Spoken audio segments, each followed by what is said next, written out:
록 7장 1절부터 17절의 말씀으로 천국의 도장이라는 제목으로 오늘 말씀을 나누고자 합니다.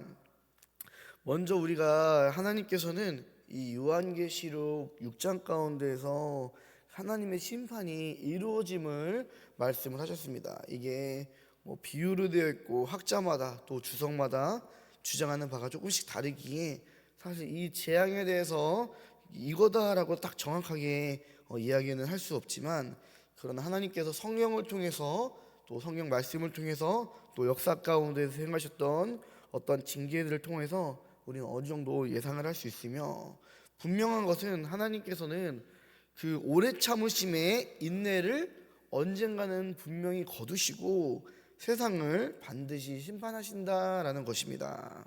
그래서 이러한 재앙에 대한 해석을 하면은 첫 번째인 재앙은 이 나라와 나라의 전쟁을 생각하고요. 두 번째인 재앙은 나라 안에서의 어떤 내전들, 그리고 세 번째는 전 세계적인 기근, 또 네 번째는 그로 인한 많은 이들의 사망들, 다섯 번째는 예수님을 믿으며 하나님의 말씀, 이 신앙을 지킴으로 인해서 세상으로부터 오는 어떤 교회를 향한 핍박과 순교자들에 대한 어떤 고난들을 얘기하고, 이 여섯 번째는 자연재해 및 그에 준하는 어떠한 우주적인 재앙을 의미하였습니다. 그래서 하나님께서 이스라엘을 심판하실 때에 그 심판의 자리에 때로는 하나님의 선지자와 의인들도 이스라엘의 백성들의 죄로 인하여서 때로는 같이 고통을 받는 부분도 있지만, 그러나 이러한 재앙의 파도가 엄습해 올 때에도 하나님께서는 하나님을 신뢰하고 믿으며 그 신앙을 포기하지 않는 이들에게 모든 이러한 역경과 고난과 어떠한 것들 가운데서도 이겨낼 수 있는 힘과 능력과 소망을 주시는 분이심을 우리가 믿으시기를 바랍니다. 그래서 오늘 본문 말씀인 7장은 특별히 이러한 재앙 가운데서, 이러한 하나님의 어떤 심판 가운데에 함께 고난을 당하고 함께 고통을 당하는 그러한 상황 가운데서 하나님을 향한 믿음과 소망을 잃지 않는 성도들에게 주시는 어떠한 위로의 말씀과 승리의 말씀입니다. 하나님께서는 예레미야 29장 11절의 말씀에 여호와의 말씀이라 너희를 향한 나의 생각을 내가 나니 평안이요 재앙이 아니니라, 너희에게 미래와 희망을 주는 것이다 라고 이렇게 말씀을 하셨습니다. 이것이 바로 하나님의 본심이라는 거예요. 이런 우리는 진노와 심판 가운데서도 분명히 하나님의 은혜가 있음을 기억하시기를 간절히 바랍니다. 물론 하나님의 이런 총체적인 진노와 심판이 온 세상에 임할 때에 교회와 성도들로 이러한 진노의 심판의 일부분을 피할 수는 없지만, 하나님께서는 그럼에도 어떠한 진노와 심판 가운데서도 하나님의 피할 바위가 되시는 분이심을 믿으시기를 바랍니다. 그래서 대표적인 것들도 엘리야의 때 하나님께서 3년 6개월의 이 나라적인 징계를 하셨죠. 대육년으로 이스라엘을 징계하셨지만 그 가운데에 하나님을 신뢰하고 하나님을 믿는 하나님의 사람, 이 엘리야에게 피할 곳을 인도해 주셨습니다. 그래서 우리는 이런 것들을 믿으면서 때로는 나에게 어떠한 고난과 환난과 또 세상의 시험과 인내가 찾아오더라도 하나님의 심판과 이런 징계 가운데서도 우리들에게는 이겨낼 힘과 능력을 주시고, 또 내가 견디지 못할 어떤 고난 가운데서는 피할 바위가 되시는, 또 피난처가 되시는 우리 하나님을 신뢰하며 그 길을 따라 나아가기를 간절히 소망합니다. 우리 1절부터 3절의 말씀을 한번 합독하겠습니다. 이 일 후에 내가 내 천사가 땅 내 모퉁이에 선 것을 보니 땅의 사방의 바람을 붙잡아 바람으로 하여금 땅에나 바다에나 각종 나무에 불지 못하게 하더라. 또 봄에 다른 천사가 살아계신 하나님의 인을 가지고 해 돋는 데로부터 올라와서 땅과 바다를 해롭게 할 권세를 받은 내 천사를 향하여 큰 소리로 외쳐 이르되, 우리가 우리 하나님의 종들의 이마에 인치기까지 땅이나 바다나 나무를 해하지 말라 하더라. 아멘. 이것이 바로 하나님께서 주의 백성에게 주시는 은혜라는 거예요.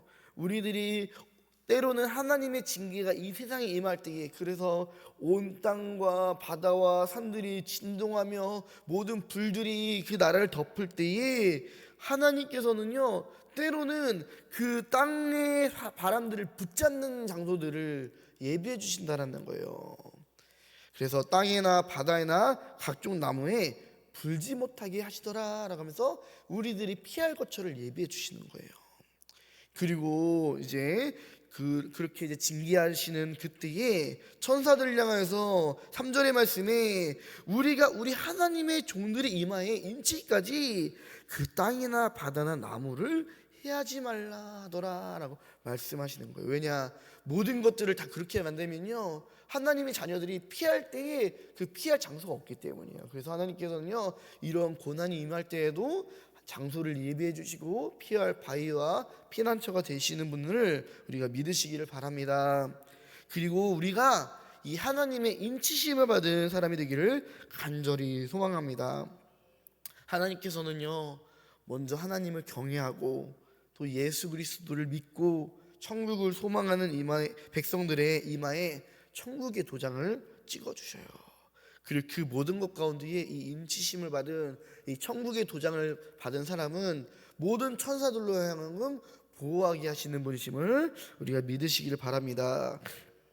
우리 로마서 8장 35절부터 37절의 말씀 우리 화면을 보시면서 합독하겠습니다. 누가 우리를 그리스도의 사랑에서 끊으리요? 환난이나 공고나 박해나 기근이나 적신이나 위협이나 칼이랴. 기록된 바 우리가 종일 주를 위하여 죽임을 당하게 되며 도살당한 양같이 여김을 받았나이다 함과 같으니라. 그러나 이 모든 일에 우리를 사랑하시는 이로 말미암아 우리가 넉넉히 이기느니라. 아멘. 그러므로 우리는 하나님의 심판에도 어떠한 고난과 핍박 가운데서도 이 구원의 소망을 잃지 않기를 간절히 소망합니다. 그래서 때로는 이제 오늘 이 로마서의 말씀처럼 때로는 우리들도 이제 죽임을 당할 수가 있다는 거예요. 때로는 순교당하는 일도 있다라는 거예요. 그러나 그런 가운데서도 하나님께서는 우리의 영혼을 지켜주시는 분이심을 믿으시길 바랍니다. 또 그 가운데서는 또 특별히 그 육신까지도 지켜주시는 은혜가 있는 줄을 우리가 믿으시기를 바랍니다. 우리들이 어떠한 상황이든지 하나님께서는 때로 우리를 순교자로 만드시든 또는 우리를 더 이 세상 가운데 남아 정말 하나님을 경외하는 자로, 하나님의 보호하심을 받는 자로 남게 하시든지 우리는 어떠한 상황 가운데서도 주님을 향한 신뢰나 의심을 버리지 않기를 간절히 소망합니다. 사도 요한은 환상을 통해 그렇게 하나님의 천국 도장을 받은 이 14만 4천 명에 대하여 말합니다. 이 14만 4천 명은 어떤 이단들이 말하는 이제 딱 14만 이 4천 명의 숫자적인 걸 의미하는 게 아니라 하나님의 천국인을 받은 사람이며, 이 사람들은 그 대환란들, 또 하나님의 징계와 또 그로 향한 눈물 골짜기를 다 통과한 사람들이 바로 이 14만 4천 명입니다. 우리나라가 이 일제의 압박 가운데서 이제 해방되었을 때 그 해방의 기쁨을 누린 국민들이 모두 나와 이제 태극기를 흔들며 대한독립 만세를 외치며 기뻐하였죠. 그처럼 오늘 말씀에도 이러한 장면들이 있습니다. 오늘 말씀 9절부터 10절의 말씀 합독하겠습니다.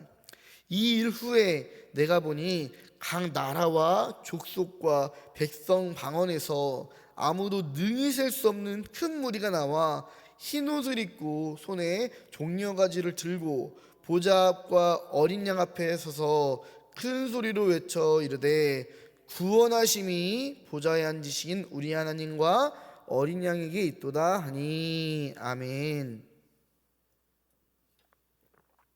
하나님께서는요, 모든 환난과 시험 또 이 눈물의 골짜기를 지난 하나님의 백성들이 이렇게 기쁨과 감사함으로 하나님과 어린 양이신 주 예수님께 이제 감사와 영광 찬송을 돌리듯이 우리들도 이 마지막 때를 살아갈 때에 또 오늘날을 살아갈 때에 하나님의 구원받은 백성이 되어 날마다 하나님과 우리 주 예수님께 기쁨과 영광과 감사 찬양 돌리는 그런 사람들이 되기를 간절히 소망합니다. 이러한 큰 환란을 통해 나오는 흰옷 입은 성도들에 대한 유한의 환상은 마지막 때를 살아가는 우리들에게 큰 위로와 격려가 됩니다. 오늘날에도 여러 가지 재해가 있고 또 세계 가운데서도 사실 10년 전만 해도 막 그렇게 나라와 나라들이 막 싸우지 않았었는데 요새는 계속 어떤 것들이 막 진짜로 막 전쟁들이 일어나고 있죠. 또 나라에서도 내분들이 많이 일어나고 기근도 있고 환란도 있고, 이거 작은 것 하나가 정말 지금 우리 삶 가운데서 큰 타격을 주는 그런 건 아니지만 또 어떠한 사람들에게는 정말 하나님의 마지막 때처럼 그것들이 임하고 있다라는 거예요. 그래서 우리들은 그러한 모든 것 가운데서도 날마다 하나님을 의지하고 신뢰하고 우리들의 싸울 무기는 오직 하나님과 우리 주 예수 그리스도를 믿는 믿음임을 믿으시기를 간절히 이제 소망합니다. 그래서 성경은 한 장로를 통해 이 흰옷 입은 성도들, 그래서 천국의 도장을 받은 이 사람들에 대하여 자세하게 말씀을 해주십니다. 우리 13절과 14절의 말씀을 합독하겠습니다. 장로 중 하나가 응답하여 나에게 이르되 이 흰옷 입은 자들이 누구며 또 어디서 왔느냐? 내가 말하기를 내 주여 당신이 아시나이다 하니 그가 나에게 이르되 이는 큰 환란에서 나오는 자들인데 어린 양의 피에 그 옷을 씻어 희게 하였느니라. 아멘. 결국 우리를 승리케 하시며 우리의 모든 죄를 구원하실 분, 우리로 흰옷 입게 만드시는 분, 우리의 머리에 천국의 인을 치실 분은 어린 양 대신 우리 주 예수 그리스도이심을 우리가 믿으시기를 바랍니다. 그럼 결국에는 나의 힘과 능력으로는 아무것도 할 수가 없다라는 거예요. 우리들의 어떤 힘과 능력, 우리의 지혜, 우리의 어떤 노력으로는요 하나님의 나라에 들어갈 수 없어요. 왜냐? 우리는 연약하기 때문에. 우리는 어떠한 순간 가운데서 정말 이 모든 것 가운데서 정말 하나님을 믿는 이 믿음이 너무도 연약하기 때문이에요. 그래서 제가 우리 전사님들이랑 같이 얘기했던 게 있어요. 만약에 예전에는 저는 그런 생각을 안 해봤는데 만약에 오늘날 갑자기 전쟁이 일어나서 지금 이 상황 가운데 어떤 사람들이 저의 이 3명의 아이들을 인질로 놓고 너 지금 예수님 믿는다고 하면은 얘네들 다 죽여버릴 거야 하면은 그 상황 가운데서 목회자인 제가 여기서 과연 예수님을 난 끝까지 믿겠습니다라고 자신 있게 대답할 수 있을까?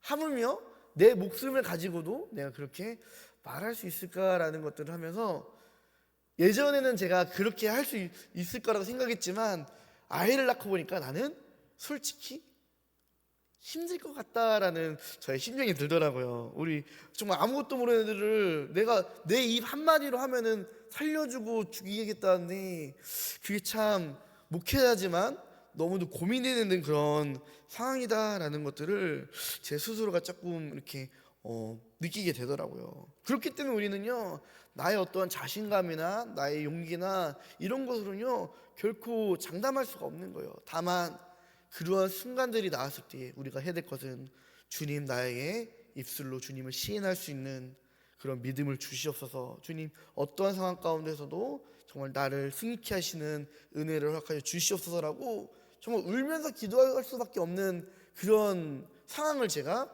상상을 하게 되더라고요. 결국에는 그러면 무엇이냐? 나의 노력으로는 어떤 것도 할 수가 없다라는 거예요. 그러나 그 가운데서도 하나님께서 우리들에게 믿음의 담력을 주셨을 때에 우리는 끝까지 주님을 나의 주님으로 고백하고 순교자가 될 수 있는 믿음이 생기는 것입니다. 그러므로 우리는 우리의 모든 죄에서 구원하실 분, 또 나의 어떠한 죄와 모든 시험과 환난에서 나를 승리케 하실 분은 우리 어린 양 대신 예수 그리스도임을 믿으시기를 바랍니다. 나의 힘과 능력, 나의 지혜로는요 결코 하나님 나라에 들어갈 수 없어요. 세상의 시험과 환난과 재앙을 감당할 수가 없다라는 거예요. 나의 죄의 문제를 해결할 수가 없다라는 거예요. 그러나 예수 그리스도의 피를 힘입어 나아갈 때에 우리가 한 걸음 한 걸음 정말 부들부들 떨면서 예수님을 믿고 의지하며 나아갈 때에, 내가 나의 죄를 회개하며 예수님의 이름으로 기도할 때에 우리는 모든 순간순간 가운데서 승리하게 될 줄을 믿으시기를 바랍니다. 우리 15절부터 17절의 말씀을 우리 또 합독하겠습니다. 그러므로 그들이 하나님의 보좌 앞에 있고 또 그의 성전에서 밤낮 하나님을 섬김에 보좌에 앉으신 이가 그들 위에 장막을 치시리니 그들이 다시는 줄이지 아니하며 목마르지도 아니하고 해나 아무 뜨거운 기운에 상하지도 아니하리니 이는 보좌 가운데에 계신 어린 양이 그들의 목자가 되사 생명수샘으로 인도하시고 하나님께서 그들의 눈에서 모든 눈물을 씻어 주실 것입니다. 아멘. 주님을 만나기까지 그럼 어떠한 일이 있었다라는 거예요? 다시는 줄이지 아니하겠다라는 말이 뭐예요? 그동안 줄이고 있었다라는 거예요. 목마르지 아니하겠고 목마르고 있었다라는 거예요. 해나 아무런 기운에 상하지도 않다라는 거는요, 그동안 그 모든 길들을 걸었다라는 거예요. 그러나 그 모든 것들을 우리가 믿음으로 나아갔을 때에 보좌 가운데 계신 어린 양이 그들의 목자가 되사 생명수샘으로 인도하시고 하나님께서 그들의 눈에서 모든 눈물을 씻어주심을 우리가 믿으시기를 바랍니다. 끝까지 믿음을 지킨 성도들은 결국 천국에서 완전한 평안을 누릴 것입니다. 하나님께서는요 이들에게 더 이상 어떠한 주림이나 또 목마름이나 어떠한 상함이 없도록 지켜주실 것이며, 그동안 이들이 정말 의를 위하여 핍박을 받고 주의 이름을 지킴으로 인해서 고통받았던 그 모든 아픔과 슬픔들을 그 눈에서 씻겨주실 것입니다. 그러므로 우리는 끝까지 예수 그리스도의 길을 걸어가기를 간절히 소망합니다. 어떠한 상황 가운데서 구원의 소망을 잃지 않고 끝까지 믿음을 지키며 선한 싸움을 싸우기를 원합니다. 또 이러한 고난과 시험과 유혹과 환난이 정말 내가 감당하지 못할 그런 큰 거대한 벽으로 다가올 때에 나에게 이 모든 것들을 이겨낼 수 있는 믿음의 담대함을 달라고 우리가 기도하기를 원합니다. 우리가 날마다 이 세상 가운데서 죄악으로 더러워진 우리들의 삶을 어린 양의 피 예수 그리스도의 십자가 보혈로 우리가 씻김 받기를 원합니다. 우리를 위로하시는 이 어린 양 예수 그리스도의 은혜를 사모하며 살아가기를 간절히 소망하며 축복합니다. 우리 가슴에 손을 얹고 이제 기도하겠습니다. 하나님 아버지, 오늘 말씀을 통해 우리를 위로하여 주시는 어린 양 예수님에 대하여 알게 하심에 감사합니다. 우리로 이 세상을 살아갈 때에 어떠한 상황 가운데서 끝까지 믿음을 지키며 살게 하여 주옵소서. 그 믿음으로 하나님의 천국에 도장받는 기쁨과 은혜를 누리게 하여 주옵소서. 주님, 우리로 하여금 날마다 이 세상에 더러워진 모든 죄의 그 삶을 어린 양의 피 예수 그리스도의 십자가 보혈로 씻김 받게 하여 주옵소서. 우리를 구원하시며 우리 위로자 되신 어린 양 예수 그리스도께 날마다 감사와 찬송, 영광과 경배 올려드리는 그런 삶을 살게 하여 주옵소서. 어떠한 상황 가운데서도 이겨낼 수 있는 믿음의 담대함을 우리에게 허락하여 주시옵소서. 예수님의 이름으로 기도합니다. 아멘.